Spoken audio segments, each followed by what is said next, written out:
Hey everybody, welcome. My name is Derek, and boy, what a busy week over at CES. It's my first time actually going to CES, and it was amazing. I saw a lot of new gadgets, a lot of new technology, and of course met a lot of new people.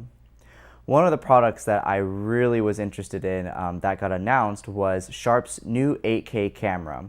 And when I first heard about it, I was like, whoa, wow, what an amazing feat to have, an 8K camera in a small compact form.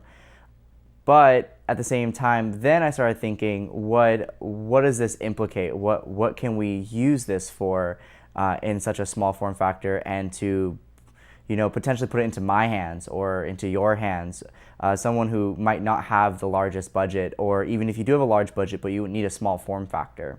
So let's get into it. Okay, so let's get into the specs and design first. So when I first looked at it, looked very Sony-esque. It's a little bit longer, but very minimal buttons, very sleek design. Not the prettiest design, but it does remind me kind of like of a minimalistic Sony camera. And then moving onto like the side, we saw full HDMI, USB-C, headphone jack, audio jack, and mini XLR, which I thought was pretty cool. There was a slot for an SD card. Don't know if it's going to be one or two.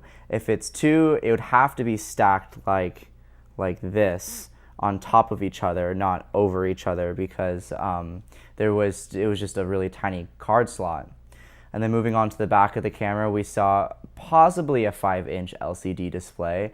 I don't have a tape measure with me when I was there, so but it looked like 5 inches. It was very big. It reminded me of the Pocket Cinema camera by Blackmagic.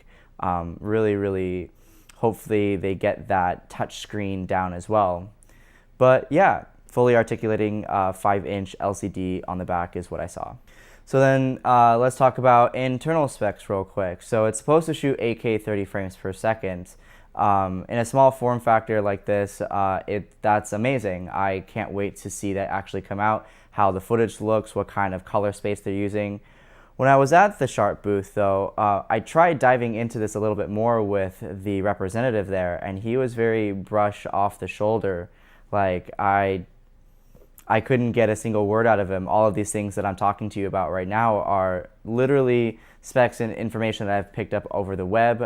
People like myself on YouTube who have actually were able to get this information. Don't know why he was like that toward me, but anyway, like I said, 8K, 30 frames per second, which means there's possibly, if we can infer a little bit, 4K 120, at least 4K 60 hopefully, and then, of course, your 1080 resolution. Something that was mentioned online was they want to have great autofocus, whether that's contrast or contrast and phase detection, we don't know. It is micro four thirds, so it might be just contrast only, kind of similar to the GH5 and GH5S, but not sure on that end. They also mentioned that they wanted in-body stabilization, IBS. And something that would be really cool to have. It was big enough, so I wouldn't see why they couldn't put it in there.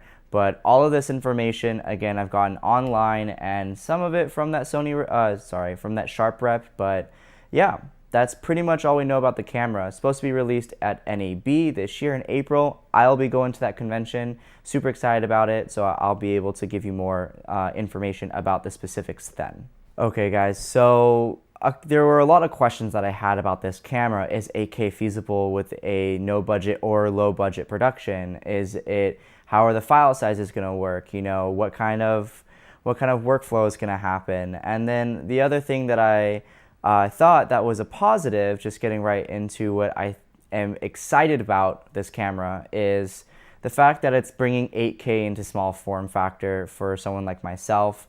Yes, it's the first camera to be able to do that, but I feel like it's going to push 4K even more now that 8K is here, now that companies like LG, Samsung, Sony, and a whole bunch of other TV manufacturers are scaling 4K up to 8K. It's really showing the push of 4K content as the norm. We have 5G coming out, which is going to be allowing for better 4K streaming and the like. So it's really exciting. I'm super glad that it's here, because that just means 4K is going to become more standard on our phones and TVs and in our homes. So we'll have to see what the camera really can do and what the use cases for it are. Who's this camera for, and why would you want to buy it? And let's do that in the next video near NAB when we get more information about it.